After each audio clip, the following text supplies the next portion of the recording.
So what you've been hearing about, the last time I was here was last year with the overturning of Roe v. Wade, which ensured the federal right, the constitutional right for access to abortion. Since then, a series of states have made abortion harder to come by, but really their strategies focused on abortions that are provided by physicians. And keep in mind, there are multiple ways to have an abortion. Some people self manage their abortions. We know I'm a Black woman that is descended from folks that were enslaved. And so, Black enslaved women had ways of actually inducing abortions because of the sexual terrorism that they were constantly experiencing while being enslaved. Of course, there are ways that you can go to a physician to have a physician perform an abortion, but actually, over 52% of the abortions that happen in this country are from medications. And so in the US, mostly that's two medications. So there's one that's called Miffy. So it's mifepristone, which is really the focus of this court case. And then there's another one, misoprostol, and they're normally taken together. And so really what we saw last week was two kind of dueling and counteractive court cases. The first came out of Texas, where a group of anti-abortion activists went judge shopping, right? And look for a judge that would be sympathetic to their cause. In this case, it was Judge Kasmerick, who was a appointee in a single judge county, a single judge district. He was appointed by the former president who was recently indicted. And his ruling was really based on their proposal that said that the FDA's 23-year-old approval of mifepristone should be overturned, right? And so that's what he ruled last, I believe, Friday. And so with that medication, the FDA approves all kinds of medications, including the abortion pill, which has a 99% performance rating, which means that it's like safer than aspirin, but yet they had this ruling that said it was unsafe. But within 2 hours, we had another ruling coming out of Washington versus the FDA that was filed by a coalition of state attorneys generals accusing the FDA of overregulating mifepristone and asked the FDA to lift politically imposed and medically unnecessary restrictions to increase access to the medication. So that's kind of where we are today. Let me ask you this question, and thank you again for joining us. Um, I'm not really a conspiracy theorist, but I'm always curious. Overall, what is the purpose? We tout America to be a place where women can be free and not under the oppressive rules of other countries and things. But what is the overall point of all this trying to control or regulate women's decision with their body? If you just had to guess, or your professional opinion, why do you think this is? Why are we having this discussion today? So this really has to do about political power, right? When people do not have access to control their own bodies, right? When they are living in poverty, when they are under the criminal legal system, right?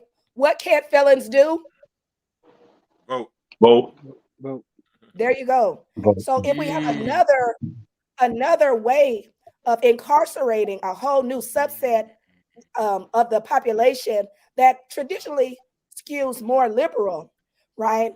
As we've seen over and over again, that even in conservative places, folks voted to preserve the right to having an abortion. So I really say, what happens when people are kept too sick and too poor to fight back? That's really what these attacks are designed to do. It's one of the ways that white supremacy continues to function. And anytime you have a new thing that is made into a crime, we know who's going to suffer the most from that regulation. It's going to be Black people. I think it's also I think it's an underlying want to have white babies. It's 20, 30. Go ahead, Kelly. There is a lot of very right-wing white supremacists or white nationalist groups talk about the replacement theory, where they're scared that there's so many Hispanic, Asian, and Black children in the United States today, and that they can only, and so they support things like incarceration, they support things um, like vigilante justice that we've seen all over the country, right? And they want to make it harder for people to control their own fertility. And so it's going past even abortion. The week before last week, we saw that even the Affordable Care Act has been gutted in some ways, where preventative services like contraception, even maternal health care are no longer free, which was a key part of the legislation, right? So when we talk about cancer screenings, STIs, all of these things that disable people and leave them too overburdened to really actively participate in the political process, or that is what they're calculating on. I have Kelly. They came up with a rule, I guess 1/8, 1/16 of Black blood and you're Black. So they kind of pigeonhole themselves to be the purest of all pure. So now it's coming about that 2030 that they'll be the minority, and I guess we would say the minorities will be the majority. So when you pigeonhole yourself, and it seems like that's what they're taking themselves back and pigeonholing themselves again, and causing, and just instead of just white women, they're causing all women to go against them. So it seems like they keep going in the same direction, and they can't skew to come back in the center of the road where they need to be. Well, the U.S. has a long history of this, and what they do is just change the rules of who's white, right? Because that happened for a long time, and then Irish people got grandfathered into being white. Jewish people who were formerly not thought of as white became white. Certain Hispanic groups become like all of these things, and then they just change the rules because race is not a biological fact; it's a social construction, and so you can't say that having one Black parent makes you a Black, or even one Black great grandparent makes you Black. But then if I want to be Native, there are these rules that I have to have this amount. It's all about power hoarding, right? And so that has been the playbook of white supremacy for the last 500 years. Hey, Kelly, quick question. Okay, go ahead. Quick question regarding the case that was decided by the Northern District of Texas that you were talking about. Do you know if they're planning to appeal that case to the Fifth Circuit? Yes. So the federal government has already said they're urging for an appeal, and then of course we have this dueling judgment that came out of Washington. But folks should know that that the Washington case only allows, it would only apply to the 27 states that haven't already made abortion totally illegal or restricted medication abortion, right? So I'm the executive director of New Voices for Reproductive Justice. We work in Pennsylvania, we work in Ohio. And so this ruling doesn't mean that the laws that require somebody to come in, have medically unnecessary tests, that mandate a provider to listen, to allow someone to listen to a heartbeat, which is not a heartbeat, it's just a sound from the sonogram machine.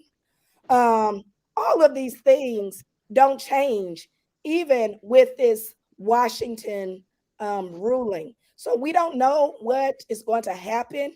We're still in a little bit of a holding pattern, but what happens is when there's stress, right? White supremacy counts on confusion. That's like his favorite thing, to make sure that you don't know what you have access to, that you don't know what your human rights are, right? And it tricks people into thinking things are not currently available. All across the United States, medication abortion is often called Plan C, is still available. Not necessarily through your provider. Some people get it through the mail, right? In states that abortion has been prohibitively restrictive. If you had to, I'm sorry, Derek, you. No, I was just gonna say between Juan's question and Kelly's answer, you completely answered the question I was going to ask. But I do want to drive home that this also proves a point that, man, on a local, when it comes to elections, man, finding out listen, we got to get our judges in there, man. You know what I mean? Like that just goes to show how important that is, man, because the way they are able to just do that is amazing to me, you know. So. Kelly, do you have some marching orders for just young women in particular, young people in general? And I know the stakes probably are higher. We went through a time where people needed to understand sex could cost you your life with HIV and things like that, but the stakes seem to be much higher. Some people don't really understand what it is bringing children into the world, the responsibility and all the different things that come along with it. But if you could just address maybe young people in general or young women specifically about how serious this is about governing your body and what the government is trying to do to govern your body for you. Is there something you'd like to say strategically or specifically to a generation of young people that are coming up today that they may need to be more aware of? Yes. So the first thing is this week is actually Black Maternal Health Week, right? And so we're in the midst of a Black maternal mortality crisis where it's more dangerous for me to give birth than it was for my mother to give birth to me almost 40 years ago. And so what we know is that 2021 was the most dangerous year in decades for folks to give birth. And so what I say is abortion restrictions equal maternal deaths. They're inextricably linked, right? And the reason why I think about that is that that's the story of my mother. My mother, who was in a two-parent household, who had wonderful health care, was married to my father, who was a clinician. She had a late-term miscarriage. She was 6 months along with my baby brother, Joshua, when her pregnancy died. And so without having abortion health care, my mother would not be here today. And so there's 1,000,001 reasons why folks need access to this. It could be just because you want it. It could be because you are living with a chronic condition or disabled that could put your life at risk should you create a pregnancy to term. It could be that you're living in dire poverty. All these things we know impact Black and Hispanic populations way more than white populations. And so I would say, sadly, we have been here before, but there's always hope because we will fight. If you need to, now is the time to make sure that you are talking to your provider, that you're practicing all the methods if you're hoping to prevent a pregnancy. I know that people are stockpiling abortion pills because they are becoming increasingly hard to procure. And so if you are a sexually active person, irrespective of gender, really think through what you would like your life, your reproductive life to look like, and to try and govern yourself accordingly. These systems are not perfect, but now is the time. If you have not gotten your health screenings, now that the ACA is not paying for them, now when we're going to see costs skyrocket, now is the time. Don't delay. We know that Black women give support to everyone else. Hispanic women give support to everyone else. We're taking care of our mothers and we're taking care of our kids at the same time. And sometimes our health falls through the cracks. And not only does it fall, our politicians are pushing us through the cracks, right? So to prevent any kind of health care, when we went through a pandemic, still going through it, right? And which was a mass disabling event, and we're in the midst of a Black maternal health crisis, is murderous, right? It's unconscionable, it's unethical. And so I urge folks to be politically active. Voting is not the only answer, but voting is just one strategy we have to hold systems accountable to what serves our best interests, right? So vote, organize. And even here today, I want to applaud you all because oftentimes men refuse to even have these conversations, right? But we know that 1 in every 4 people has had an abortion. And I see 5 other people Hey, hey, hey, hey, hey, hey. Phil. Hey. Well, I have another question, if that's okay. What's the difference between the abortion pill and the Plan B that they promote as well? Hey, I got a couple of those. Can I stockpile those? Can you stockpile Plan Bs? You can. All right. You can stockpile those because they're now available over the counter. So Plan B prevents an egg from being fertilized by a sperm, right? So no pregnancy is taking place. It makes the uterus an unsuitable place for a embryo to implant. So it does not cause abortion at all. Contraception does not cause an abortion. Plan B does not cause an abortion. Mifepristol, misoprostol, and Plan C, the two drugs that make up Plan C, the abortion pill, help to expel. They block progesterone, right, which is needed to keep a pregnancy and help expel things that are in the uterus. And you can only do that. You can only do that early in your pregnancy when the pregnancy or the embryo is not even the size of my baby fingernail, right? So not even the dot of a pen or the tip of the eraser. So that's the difference. One prevents a pregnancy and one stops a pregnancy from progressing. Man, so Kelly just told me a new hustle. Me and my man Bob, we used to be passport bros. We can go down to DR and buy a whole bunch of pills. I could be out here selling pills more. I could sell crack. Plan B is the new crack. I love you. Don't make me call the feds. Hey, I could buy about a dozen over there in DR. I did not hear that. Kelly, after everything you said, that's where we arrived at. See what I'm saying? That's why. I'm a New Yorker. I always got the hustle in my head. Man. Allegedly, I sell blue pills at times. No, thank you so much for that. Community. Okay. Hey, Kelly, what are your thoughts on Florida's new bill, the 6-week abortion ban? So many of these bills have taken place all across the South, and they're actually being introduced in every state. So this is not a Southern problem. This is an American problem, and it's a part of a political playbook that has been the most successful in the South and Midwest, but it's happening in every state.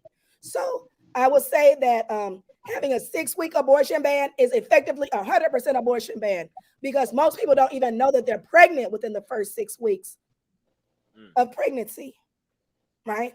And so again, these are draconian measures. Who are they going to hurt the most, right? Because rich white women will always have their abortions. Yep. So who's it hurting? It's hurting those who can't afford to travel, those who have state insurance and have to pay out of pocket, those who are living already under state surveillance through child welfare systems, criminal legal systems. Those people are going to be the most harmed. Folks that are undocumented or in mixed status families, that's who's most at risk. Wow. Understood. I got you. Thank you very much. So Kelly, before you go, anything that you want to plug? Oh, 1 second. Derek, you want to get Sammy's question? Yeah, let me get one. So what are the plans to criminalize people who travel out of state for abortions? What about the plans? Yeah, that's a good question, Jamie. That is an excellent question. And there are states that are currently have friendlier laws in cities like in Philadelphia, where I currently reside, has passed a whole suite of bills by the city council that says our state government will not comply with anyone who is trying to subpoena our records or prosecute someone who came to Philadelphia to receive an abortion, right? So California is doing the same thing. Yeah, California is doing the same thing. So there are many states that are enacting or trying to combat this kind of vigilante justice. And I'm sure you've seen that recently, I believe in Texas, that somebody's ex-husband is suing their girlfriends, their ex-wife's girlfriends, because they helped her procure an abortion. Right, that case got dismissed. Yes, that did happen. We're going to see that happening over and over and over and over again. And we know who's going to be most impacted. Us. So with that, I will say there still is always hope, because abortion has never been fully accessible to people of color in this country, right? No matter where you reside, there's some places it's easier, right? We still don't have reproductive health care, which is maternity care, STI care, cancer screening. We still don't have access to that. Women and trans people, queer folks do not have the access that we need. However, the reproductive justice movement is always, always, always fighting. I'm happy to be a leader in that movement. My organization is called New Voices for Reproductive Justice, but we're a whole consortium of Black, Hispanic, South Asian, and Native and Indigenous organizations, really, really, really centering Black women and trans people when we talk about who's most impacted and who should our policies aim to serve. Kelly, let me ask you a question. This is what they should ban. This is what if they're gonna ban pills, they gotta start banning all the pills that help you get people pregnant. So if they start banning the blue pills that I allegedly sell, And and and the green. and the green and the orange looking color ones, that's Exactly. the Cialis ones, and then because I'm telling you now, this is a funny shit. Like you said, they banned certain pills. Now everybody know I got diagnosed with early stage of prostate cancer, so I go to the doctor, right? They also help you with ED and all kind of shit in there, right? They throwing pills at my way to get my dick hard all the time. I'm serious. Scroll. I'm sorry. No, scroll. What? Oh, I I'm demand sorry. to scroll. What? I'm sorry. But anyhow, they no, seriously. The doctor will tell you where to go to get the discount. Tell you to go to Good RX. Hey, bro, go over here. Go to Costco. You get more over here for bang for your buck. Everybody helping the men in the place. Men full. Every man in the waiting room happy. They helping us out, but get all kind of things to make it work or help us out. But it's sad that it don't happen. If they're gonna ban pills to reproduce, because these pills help you reproduce, because they keep the wood going, they should ban all the pills that make things happen. You know, babies and stuff. And then men will be like, nah, we can't ban these abortions. We can't ban these pills. But they give men all kind of help. I ain't gonna lie. I got my new prescription yesterday. Anyhow. And I'm still going to DR. Because I'm coming back. I'm about to be Pablo Escobar out here, y'all. Where you get the blue pills from? I'm asking for a friend, brother. Hey, listen, oh my God. Hey, Derek, I got a gazillion of them, baby. Oh, I'm just curious. This is why I only hang with men that were born in the 80s and 90s, because I can't take y'all. Oh, we're going back further than that. We talking 70s back here. I know. Y'all is 70s too. All right.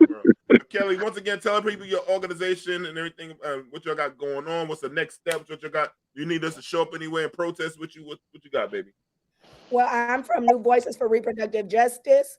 I'll just say this week is Black Maternal Health Week, right? So keep informed. If there's a hashtags on Black Maternal Health Week 2023.